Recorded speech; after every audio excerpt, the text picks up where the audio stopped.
आध्यात्मिक एवं सांस्कृतिक परंपरा। यार अन्य नाम हेउछि महाविषुव पणा संक्रांति और जल संक्रांति। एही दिन रे सूर्य विषुव रेखार अवस्थान सह 12टी राशि रे चलन हेउथिबारु एहाकु महाविषुव संक्रांति कुआ जाए। एहाकु ओडिशार घरे घरे एक पवित्र दिन भावे पालन करा जाए।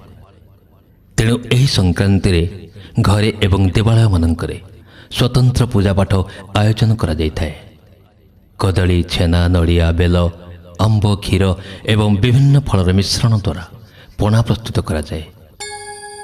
एहाकु भगवान पाखरे पानी लागी करिबा परे एहार उपभोग करती लोके। ओडिया नववर्षर नुआ पांजीर प्रचलन मध्य स्वतंत्र परंपरा रही।